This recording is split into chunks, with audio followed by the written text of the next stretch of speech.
Well, welcome everyone to this panel discussion on how we can keep well mentally.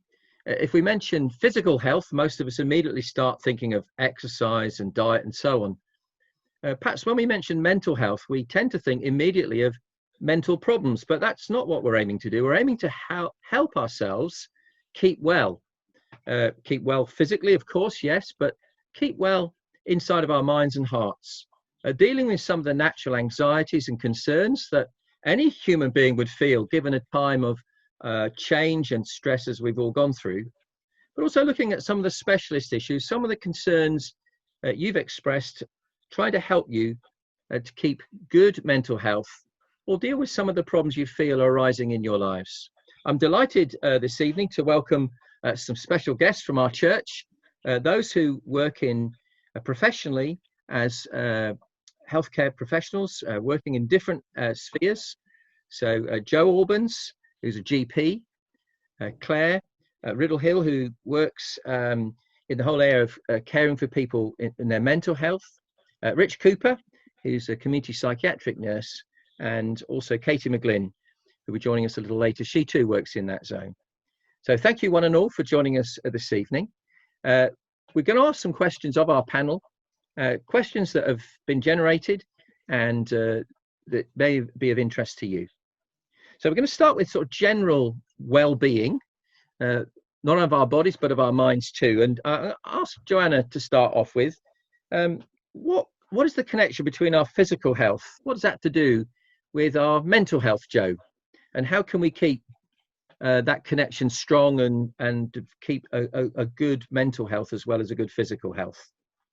Yeah, absolutely. So I guess as GPs, we try and look at people holistically. So whenever we're talking about kind of physical health, we're thinking about the impact of our physical health on mental health and vice versa, as the research shows that they're both interconnected very closely. So I'll get in there early.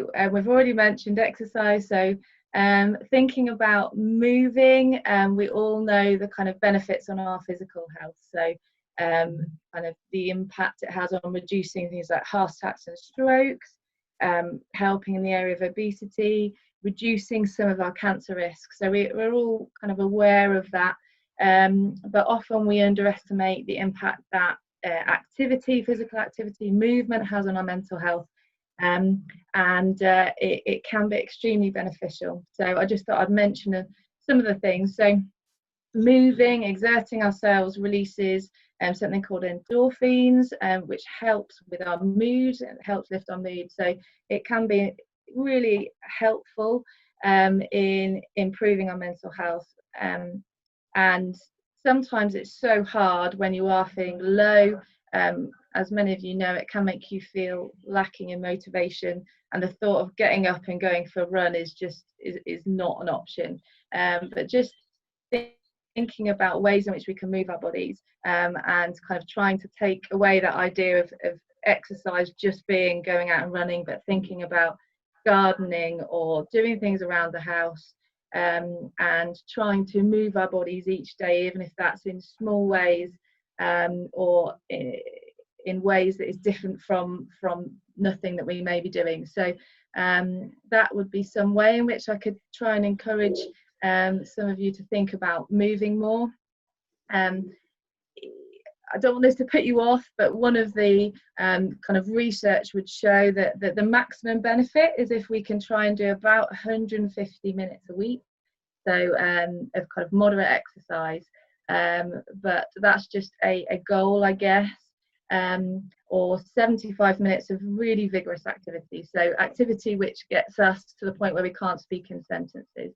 For some of us that happens sooner rather than later, but that's an idea, but don't let that put you off. Even if there's small ways you can change or do things each day, and the key thing is moving in ways that we can keep it up, so that it's kind of a lifestyle change rather than a kind of a 1 week or a 2 week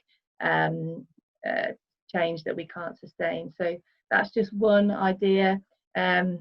Moving really helps with our sleep patterns as well. It releases a hormone called cortisol, which can help regulate our sleep patterns, helps us with the management of stress. So again, another benefit. I won't go into the kind of sleep side of things too much. I think Katie is going to touch on that later. But that's one area in which our kind of physical and our mental health interplay. Yeah. Okay. So anything to do with, you mentioned exercise, you mentioned sleep, diet at all? Does that come into, how does that affect us? How we, not only how's our body work, obviously our physical body, but does it affect the way our mind functions well? Yeah, absolutely. So again, yeah, slightly dry topic to start with, but yeah, there's loads of government resources on the best ways to eat and advice on what kind of foods we need in our diet. But yeah, again, generally, when we're often when we're low and anxious, we can tend to comfort eat or eat the wrong things, which can exacerbate the problem, or we can use kind of high caffeine products, high energy drinks, which all have a really bad knock-on effect on our sleep cycles.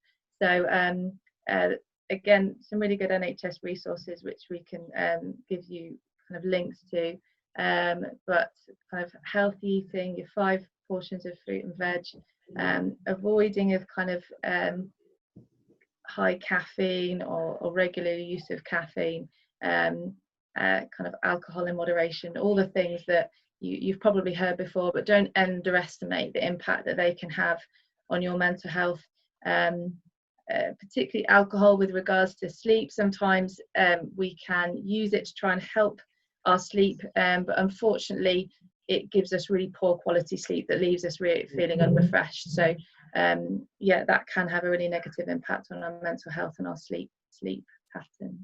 Okay, thank you very much for that. Slightly taking that a little bit further on, are there things we can do to improve our resilience to life's pressures? You mentioned there about general well-being, but we've all been living through stresses and strains during lockdown. We're coming out of lockdown. That's added to our anxieties. We've got many decisions to make. It's very hard to assess risk and, you know, what's dangerous, not dangerous. And for many people, coming out of lockdown is proving to be quite a challenge, and they're feeling, oh, I'm not ready for this, I'm not strong enough for it, you know, will I cope? Anything you can tell us about developing resilience? Yeah, absolutely. So I'll touch on it, and I'm sure Claire will be taking this one step further. But one idea that I think David Bartlett explained to me was, and I use with my patients, is if we think of ourselves as a seesaw, with demands on one end of that seesaw and kind of our resources on the other end of the seesaw, and demands are important. We need another, so when I say demands, I guess that's interchangeable sometimes with stress, and we need a degree of demands on us. We're made to have a degree of demands on us, and that is right. And on the other hand, we have the resources that we have to manage with those demands. And I think all of us can recognise that at times that demand pile just seems to be going up and up and up, and our resources seem to be getting lower. And all of us at some point have probably recognised that kind of tipping point that can come, and just being mindful of that when we're thinking about, we notice that there is our stress is increasing, that we're becoming kind of reactive, tense, on edge. It may be that those demands are greater than the resources we've got to manage them, and just thinking about, sometimes it's a case of reducing those demands, and there's probably seasons for all of us when, for kind of personal reasons, whether there's internal things going on or external things going on in our family lives or work lives, we have to look at the demands placed upon us. Do some of those need to go? Do we need to reduce the demands? Sometimes we have to increase the demands. Sometimes people, when they first retire, find that they've got loads of resources, and the lack of stress and the lack of demands brings its own problems, and we may need to increase that. Or on the other hand, we need to think, and I guess the question you're asking is there ways we can improve those resources at times when we're under pressure? What can we do to improve our resources? So we've touched on the kind of things we can do in terms of the practical exercise, sleep, diet. So please keep mindful of all of those. But there's also elements of kind of mindfulness that Claire's going to be talking about, I believe, in further detail. And as Christians, I guess we have a kind of spiritual resource as well to tap into. I found some of Tim Keller's book on prayer really helpful. He talks about kind of meditation. Often kind of Eastern meditation is focused on emptying the mind, but as Christians we fill our minds with truth, we fill our minds with what we know about God and his promises and his character, and that can be a great resource of great help when we're under kind of excess stress. He talks about Psalm 42, and the psalmist is in great despair. He's talking about kind of his tears day and night, but then in verse 4 he says, but I remember, and talks about God's promises, and he comes back to remembering what he knows about God. And Tim Keller writes about letting talking to ourselves rather than letting ourselves talk to us. So i.e. when our feelings are all over the place and we're feeling anxious, it's easy to believe those feelings, but actually in those moments, yes, it's important to feel those things, it's important to recognize those feelings, but telling ourselves what we know about God, those promises about God, those promises about our eternal hope, and meditating on those can be such a helpful resource. And remembering what we know at those times, taking ourselves in hand, can be really important, and that can be a helpful resource at those times. So yeah, that's just a couple of ideas. I mean, I'll add to that and say that sometimes we need external resources as well. Obviously as GPs we see people who need medical help with their mental health problems, and that is another area altogether. One comment I'll make, if I may, while I'm talking is, I guess there's a stigma attached with mental health. There's a stigma attached to asking for help. For whatever reasons, in Christians, there's almost another layer of that, and people can often wait a long time to get help when perhaps they could have accessed it a lot earlier. So if you do recognise the kind of issues with your own mental health, please do contact your GP. Okay, Joe, thanks for that. I'll come back to you later about the whole issue of long-term medication. Perhaps we can come back to that later, but perhaps there's a good opportunity, Claire, to turn to you now. Joe mentioned there about some ways of filling our minds with good things. One of the developments over these last maybe 25 years has been the whole issue of cognitive behavioral therapy, CBT. And do you want to just talk to us a little bit about how helpful that is, how you use that, and how someone who said, look, I'm really struggling managing with stress, are there things I could do to help myself? Do you want to talk about that for a little moment, and then we'll perhaps move particularly on to coping with managing and dealing with depression? So Claire, do you want to just address the issue first of what CBT is and how that can be helpful? Thank you.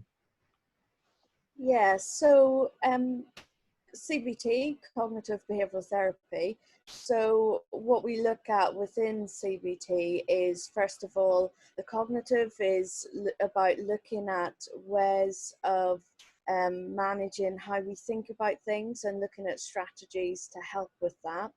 And the behavioral is looking at the things that we do, and I'm looking at how we think about things and how we behave affect how we're feeling.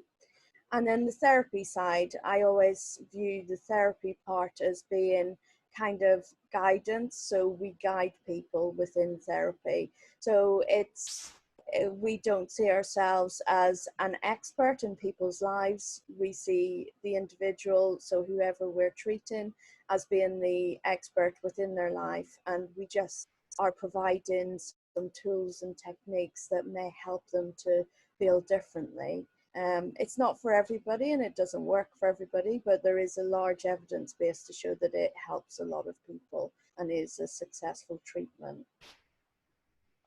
No, that's great. Thank you. So I know, talking to various people over the years, that development of CBT is so much more in line with a Christian approach to mental well-being.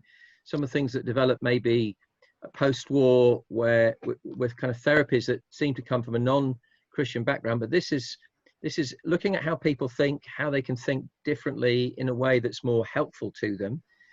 Claire, do you want to just develop how that might help someone, a technique coping with improving someone if their mood is depressed, if it's perhaps more serious than that? How can that help them? Certainly. So when we look at supporting people with depression, we quite often start from a behavioural stance.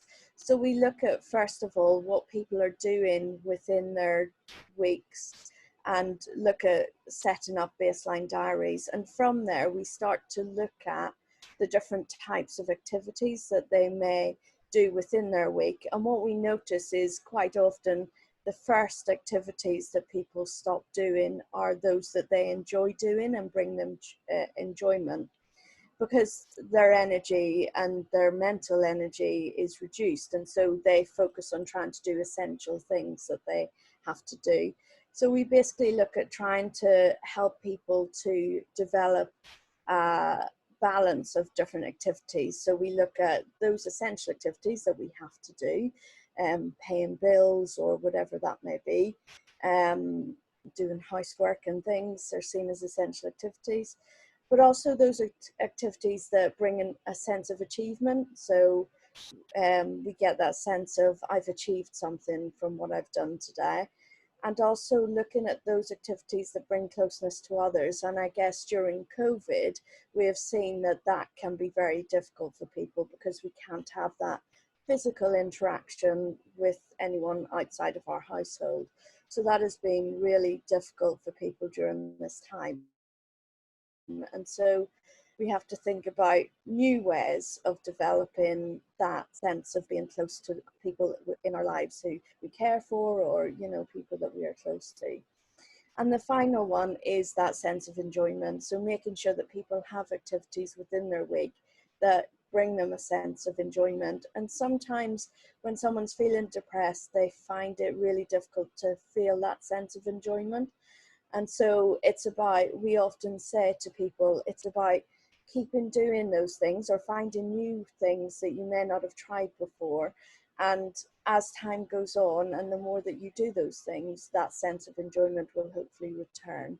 So that's kind of the first thing that we look at. And then from there, we would move on to looking at how people think. And when people are feeling depressed, they quite often think quite negative thoughts, and view situations in a negative way. So again, it's about supporting people to look at how they can challenge those negative thoughts. I always say to people as well, when I treat people, it's not necessarily about thinking positively about everything, because that in itself can be unrealistic. So it's about trying to develop a more realistic way of thinking about things. So you're not thinking negatively and you're not thinking positively, but you're thinking realistically about situations. So that's kind of what I would say. And we also remember that our thoughts are not necessarily truths. So remembering that, you know, our thoughts are thoughts and they come into our mind, but sometimes we hold them as being completely true. And, you know, if we're thinking in a negative way, then quite often they're not actually true. And it's about trying to examine those thoughts in that way, rather than seeing them as being absolutely true. Yeah, thank you. So you mentioned that in some ways lockdown has robbed us of some of the fun, pleasurable, enjoyment things in life, and particularly that social connectivity with others. So it wouldn't be unexpected that for some people, this last 6 months of COVID has been quite a challenge, because the enjoyment things have been taken away, the social side has been taken away, and they're not always easy to replace, are they? Yeah, absolutely. Sometimes we have to really think about that and think about what we can do creatively. And I guess technology has played a big part in that, in being able to have calls like this and do things like that. But there are some things that you just can't replace. So it's about thinking about other ways of getting those same sense of closeness, that same sense of enjoyment. So it's about, for some people, it will be finding new things as well. Thank you, Claire, on that. Now, mentioning COVID, thankfully we're beginning to come out of it. Lockdown is being eased, and we know it's not a straightforward journey. But just tell us about how we can manage and improve the way anxiety might get to us as we come out of COVID. For some people, they can't wait, wonder why the government's taking so long. But for many people, particularly if they're slightly older, they're shielding, or if they've got family they're worried about, that thought of coming out of what has in one sense been boringly secure, if I can put it like that. It's been pretty predictable, living within four walls and getting Tesco to deliver your food. The thought of going out again, meeting people, etc. Have you got some words of advice and wisdom about how we can overcome some of our natural or even our exacerbated anxieties and worries, Claire? Yeah, absolutely. I mean, I was reflecting with one of our senior managers today that actually going into lockdown was probably easier for a lot of people than coming out of it. It kind of brought a sense of safety from the risks that are out there. And I guess coming out of lockdown now, we're kind of having to face situations where potentially there is that risk. And I guess with the whole situation comes an element of uncertainty, and with uncertainty comes anxiety. So I guess in terms of thinking about anxieties and worries that people may have, it's important to kind of to take advice from what we're being told to do. So following the guidelines and thinking about practically what can we do. So looking at, are our worries practical worries, or are they hypothetical worries? Something is a practical worry and there is something we can do about it, then it's about making a plan for that and then actioning that plan as much as we can. If it's a hypothetical worry, then we look at kind of writing it down, making a note of it, and then trying to move on from that. So trying to let it go in a sense, which is easier said than done, I know. So there are techniques there. So like Joe mentioned, mindfulness is something that we use quite a lot within CBT. And that can be used for depression and anxiety. But the idea behind mindfulness is kind of to live more in the present moment. So I guess we see a lot of people with depression or anxiety, their thoughts are quite often within the past, dwelling on situations from the past, and then also worrying about the future. So it's about actually trying to enjoy the present moment rather than focusing on those thoughts. So we view thoughts as just thoughts and that they do come and go. And actually, if we attach anxiety to thoughts, then they're going to stay within our mind and keep coming into our mind. So it's about trying to accept them as thoughts and trying to move on, using relaxation techniques that are widely available, and just remembering to try and stay in the present moment.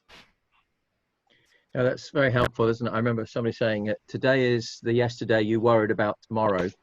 And there's an element where we're terrible at that, aren't we? The Lord Jesus, thousands of years ago, there's enough evil for today. Don't worry about the next day. But it can overwhelm us, can't it? The uncertainty and then all the possibilities. We live out these scenarios, not just for ourselves, but for others too. I mean, while we're in that area of beginning to come out of lockdown, Joanna or Richard, have you got anything you would like to add to that about how we can help ourselves deal with some of the uncertainty, maybe the fear as we think, well, what could I do, should I do, what would be risky for me? Could you, either of you want to address that at all? Yeah, one of the things that we've used at work is in high anxiety situations is use of a soothe box. So it's discover, and a soothe box is individual for everybody. So it's about finding those things that you find reduce your anxiety.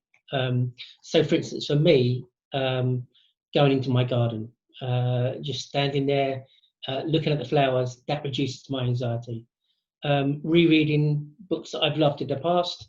I recently reread The Good Companions, which was great because I don't have to concentrate. I know the story, and it acts as a soothing thing for me. Looking at family photos, again, just lovely, really. So those are the things that are in my soothe box I go to if I'm stressed, and having a soothe box, knowing what the things are going to reduce your anxiety, it can be really helpful. Can I just add as well, to a self-soothe box, something that you need to work on is your senses.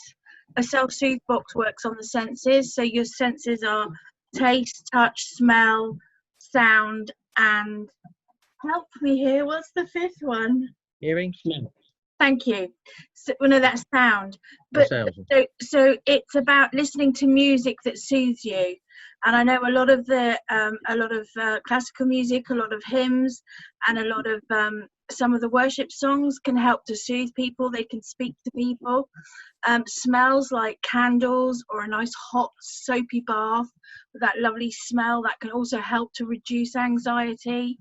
Some people, it's about touch, and it's about something like a soft blanket or a weighted blanket or things like that can really help to soothe the anxiety, slow the breathing down, and all the senses. And taste as well. It's about perhaps eating a little bit of chocolate or something like that, not in excess, but that little bit of chocolate that just helps to that nice taste can sometimes help to reduce anxiety.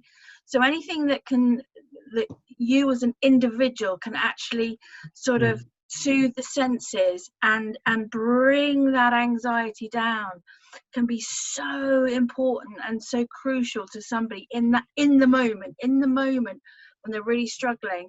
So self-soothe box, as Richard has said, is such a great idea, and it's putting those things together. So in the moment, it's really hard in the moment when the anxiety is high and the stress is high to actually think about what it is you need. But if that box is already put together, you can reach for it. It's a go-to. It's okay. And even if it's notes, post-it notes to remind yourself what those things are. Never mind, you obviously don't want a box full of chocolate because it'll probably get stolen by the children. And you don't want to be putting the bottles of whatever the spray is, because you'll probably have it on your bedside table, or you'll have your bath salts will be in the bathroom. But maybe even post-it notes or even a journal diary, just to say what those things are for you in the moment when it's high. That's your go-to. The self-soothe idea is perfect, and it does work. I've used it myself. Oh, Katie, that's super. Thanks very much for that. Coming on a little bit further now, about in our own church, Rich, we've all of us. It wouldn't be human if we didn't have concerns about coronavirus, and also concerns about the future. There's financial worries, there's health issues, but more specifically, some of us struggle with mental health problems. And Richard, I'd just like to ask you about what can Grace provide for people who've got specific mental health problems? Yes, I think there's two sides to this. Firstly, I'm going to show you this little diagram I put together. Hopefully you can all see that. This is the model that the professionals use. So that the community mental health team I work in uses this model, and it's a holistic model. So it looks at all of life, mental, physical, social, and spiritual. The problem is The professionals don't do this bit very well, so you get stuck with just 3. A thing I think that we can do at Grace is that we can look at the 4 areas. I don't think we want to take on the role of doing the work of the professionals. I think that that's done. So if someone has got a mental health problem, they get referred by their GP to the psychiatrist, and it's managed there, and I think that's right. But on a more informal level, we can do stuff through home groups. We can do stuff one-to-one. The whole social contact of being with Christians and just being given Bible verses and knowing that people are praying is hugely helpful, I think. I know already that there's lots of people at Grace that have had help with their mental health problems on a one-to-one basis from people at Grace, and that's both from some of the staff workers, but also there's a lot of stuff going on behind the scenes that people don't know about, just one-to-ones. So so I think the answer is yes and no. We don't want to get involved as a church in the professional stuff, but informally, relationship-based work, we can certainly do that. And having a good friend goes a long way to improve people's mental health. Thank you. Can I just ask you to develop that, or anyone else please chip in on this one? I know that many ordinary Christians, many ordinary people feel out of their depth. They feel useless. They feel they don't know enough. They feel nothing I could say could help anybody if they've got something, more than what we might call low-grade anxiety or fear. But in reality, being a good listener is one of the most wonderful gifts we can give to somebody, isn't it? And all of us can do that. Could you help address that issue when people feel like, they may avoid the issue with someone because they feel like, I'm inadequate, I can't help you? But research has shown, hasn't it, that people who are willing to listen, willing to pray, willing to understand a bit, that could go a long way, help someone through a bout of quite severe challenges, can't it? Do you want to address that issue, any of you? Yeah, if I can just pick up on that. Can I pip in? Because I'm part of the prayer team at Grace, and this is something that started before lockdown. I know Joe is part of the prayer team as well, and we started before lockdown, and it was a very new conception, but I feel this is something that's underused, and I think this is something that can be used, and this is somewhere where we can listen, email us, call us, reach out to us as a prayer team. I don't know all the ins and outs of how people can get in touch online. That's something that perhaps people need to look up on the emails and the shout outs that we get from Grace. But as a prayer team, I feel we're being underused, and we're not just there to pray, we're also there to listen. And we want to listen because then we know the prayer points that we can actually pray for. So I would encourage anybody, there's some of us here on this team that have been put together as mental health, experts, not maybe experts, but that's our background and we know something about it. But not only, but also we're part of Grace and we're part of the prayer team. So I would really, really encourage people, if they've got something that's playing and praying on their minds, to reach out to the team, to email and let us know what the prayer points are. If they'd like a call, if they'd like us to support, if they just want us to listen and pray about the points that they give to us. There's a team every Sunday. We renew every Sunday. We're a really big team, so we've got lots of people that we can support as a team. Yeah. And I'd really encourage people to reach out to us and to give us those prayer points, and we're there to listen and figure out what we need to pray about. So that would be, that for me would be definitely something people can do within Grace. Super, Katie. Thanks very much. That's really, really helpful, isn't it? Rich, you were just going to also address that one? Yes, I think Katie's covered it really. Yeah. Okay, great. Thank you. Just a couple more areas before we finish. One would be in that whole area of a sort of question about would God choose not to heal me in this life of the struggles I have with my mental health? Some of the greatest Christians, I remember Dr. Gaius Davis, one of the most eminent Christian psychiatrists of the last 100 years or so. He wrote a book called Genius, Grief and Grace, looking at some of the most eminent, notable Christians who struggled with mental health problems, and not all of whom knew deliverance from all of that in this life. So, Richard, would you want to look at that one first, and then maybe come to you, Joanna, to ask you about medication as a Christian? Is it right to keep on taking medication? Should I not just trust God to heal me? That whole area of perhaps a false conflict between praying to God and taking medicine. So, Rich, do you want to develop that? Ask that one first, and then we'll go on to that whole area of medication. Thank you. The question is around depression, but we could say, would God choose choose not to heal me for cancer or heart conditions or relationship difficulties? So it's not really limited to depression, but for someone who's been suffering from depression for many years, because it's to do with low mood, anxiety, and all these kind of issues, I can see that somebody might think, well, God just doesn't love me enough to heal me. But what we're talking about, if people get healed, is miracles, and we know that that's God's not God's normal way of dealing with people. That's His exceptional way of dealing with people.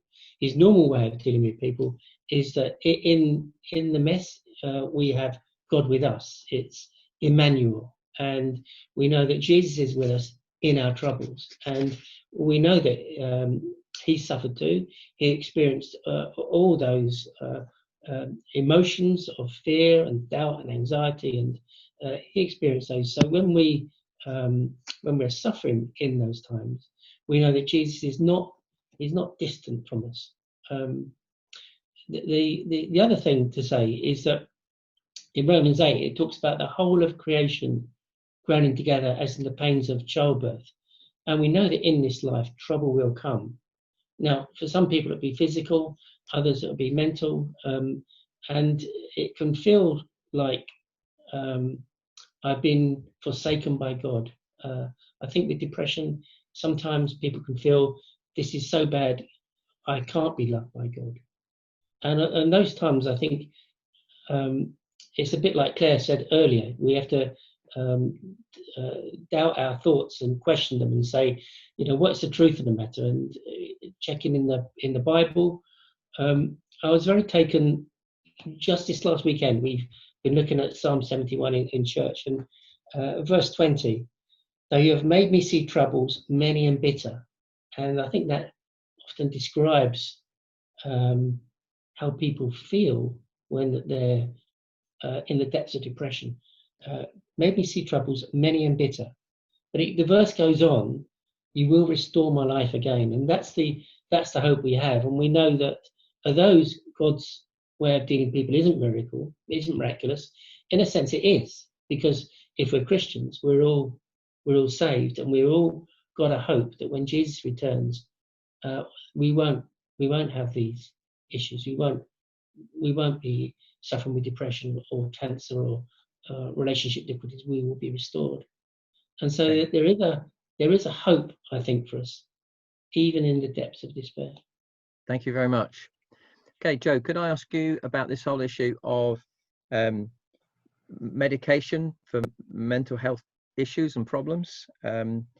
Might that be something that I need for a long time in my life?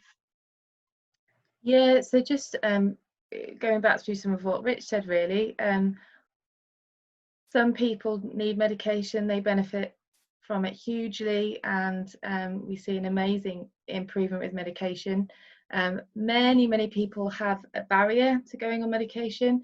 I often say to people, if I was offering you a medication for your blood pressure, would you feel the same way about it? And often the answer is no. So I think For some of us, mentally, we just see medication for mental health problems as different to medication for physical health problems. I don't see there to be any difference. And for some people it's extremely beneficial. Some people do find it beneficial long term. However, like Rich mentioned, I think all of us, we're viewing things holistically. Medication alone is often not the answer. It's got to be in the context of other things as well. For some, it may be short term, 6 months.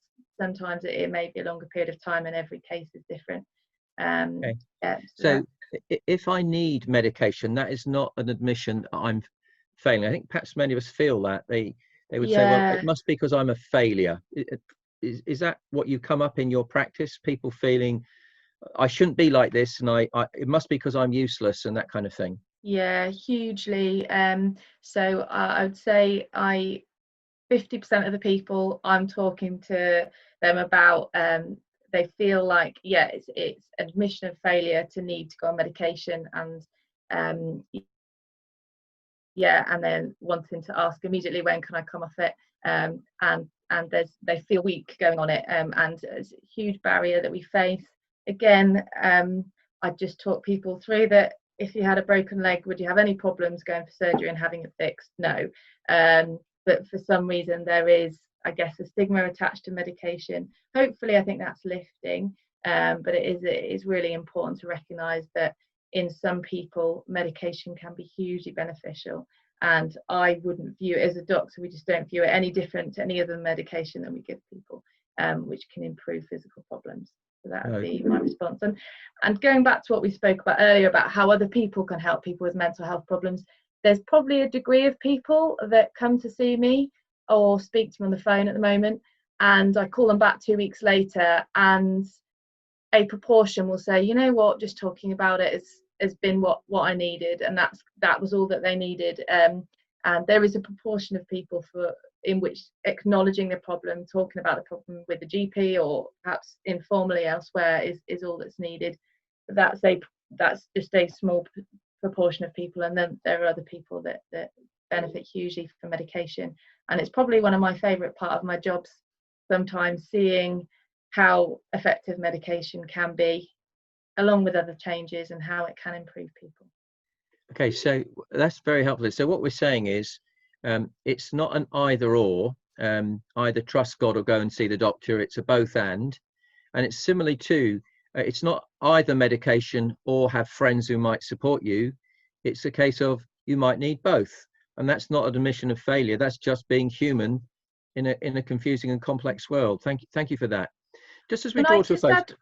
Yeah, go on. Sorry, one caveat, and we'll come on to it, maybe Katie will talk about it, is I get a lot of requests for sleeping pills, and I'd say that's one area where medication isn't all that people expect it to be, and I think we may just be talking about sleep hygiene, but that's just one area in which there isn't the magic pill that sometimes people think there is. Oh, thank you. That was a great segue, because I was just about to say, as we come towards an end, Katie, I was going to ask you for this area of your expertise, particularly in this whole area of sleep hygiene, sleep health.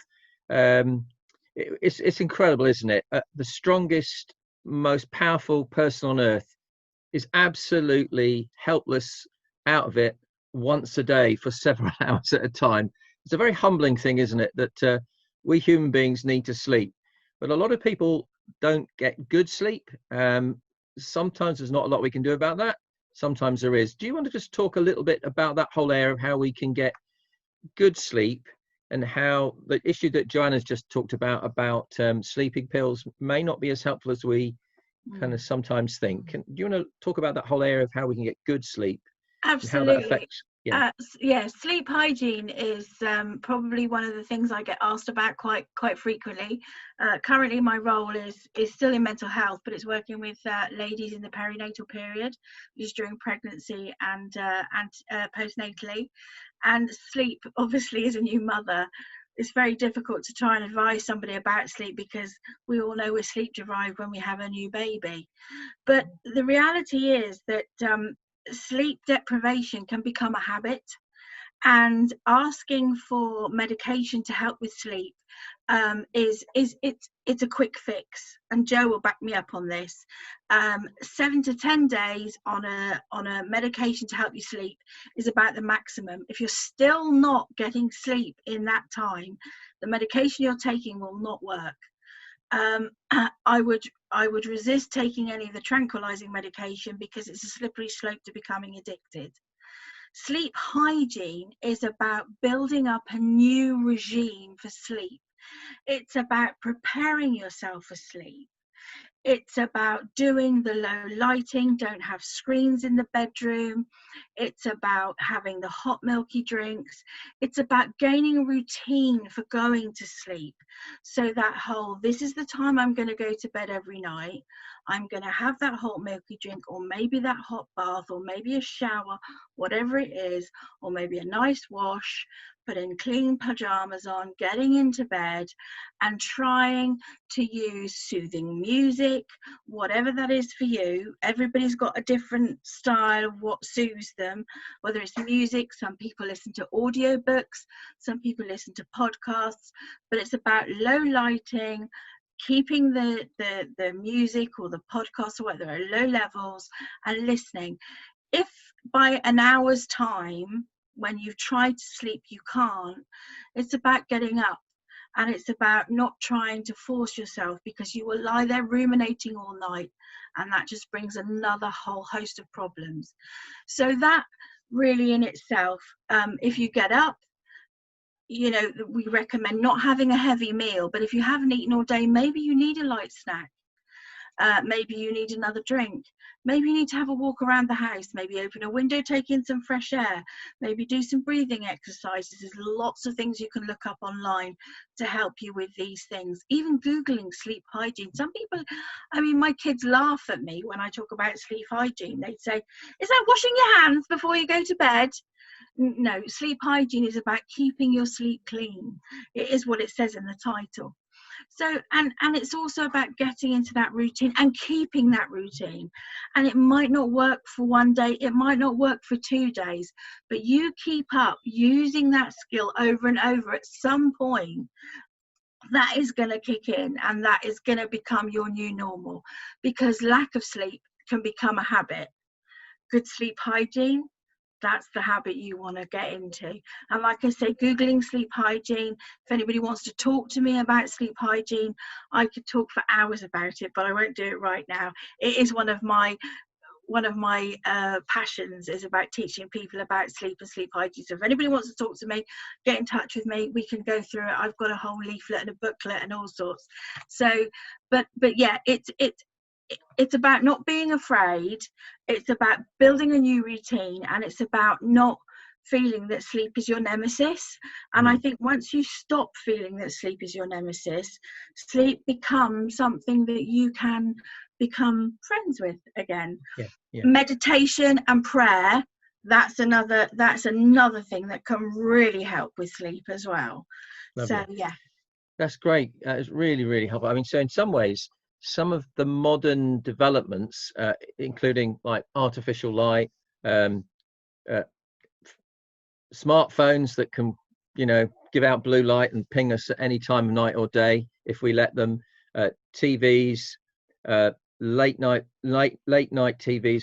There's a lot of modern developments that actually we have to really master them, don't we? Unless else they'll master us. Absolutely. Yeah. And like with anything with mental health, and I think the whole panel would agree with me, anything to do with social media and smartphones and TV and things like that, you need to, if you do have problems with anxiety in your and mental health problems, you have to learn how to reduce those, because actually what they can do is increase our anxiety and actually make us more depressed. You know, we're teaching people all the time that watching too much of the news can actually be a bad thing. It's all very well keeping in touch, but watching too much of it that makes us more anxious and makes us paranoid about, you know, things like that, and that can keep you awake for a whole night. Yeah. Okay, we're coming towards the end of our time now. Thank you so much, everyone. Anybody want to any comments about anything that you've been thinking of while we've been discussing things? Anybody want to add anything? may have come into you while we've been chatting before we finish? I know I was late to the party, but I want to say is on a very positive note is that mental health is something that can be overcome, and it's something that you can live alongside. And I have lived experience as well as professional experience, and my faith has been the greatest healer. So whilst it's been important to take medication and take the advice and use the Claire obviously works with the well-being and using the talking therapy, that's all very helpful. It really is. You need that as well. But sitting alongside my faith, getting over things like loss and grief and depression, my faith has been a huge healer. But it sits beside the medical model, the working with professionals. They both sit in parallel together. That's all I'd want to say. No, that's very helpful. We're going to later in August, just so you know, we're interviewing a man called Graham Daniels who works with professional sports people, and he makes the point that professional sport is an incredibly stress-inducing profession. Anxiety abounds, very many insecure people. And he said, actually, the Christian faith brings a security that nothing else can. And as you just pointed out then, whatever our circumstances outwardly or inwardly, to know that we're secure in God's hands through Jesus Christ, and those hands have got nail prints on, means the deepest anxieties don't need to touch us. The Lord Jesus has loved us and died for us, our sins dealt with. We are loved by God. And we were only reading yesterday, Jenny and I, that God is our eternal refuge, and underneath us are his everlasting arms. Well, that'd be a good place to finish. Can I thank you so much, Katie and Joe and Richard and Claire, for sharing some of your insights and wisdom gained over very many years of experience. And I'm sure that the people who listen to this will really benefit from that. And I know you'd be very happy for them to contact you through the prayer team at Grace, or just if they want to get in touch with you personally. I'm sure that you'd be very willing for that to happen. Thank you so much for your time. And our prayer is that God would use this to encourage people, whether they feel they're in good place or whether they need more encouragement. I trust that this little video clip will help them. Thank you for being our panel, and thank you for watching this video this evening. Thank you very much. Bye-bye.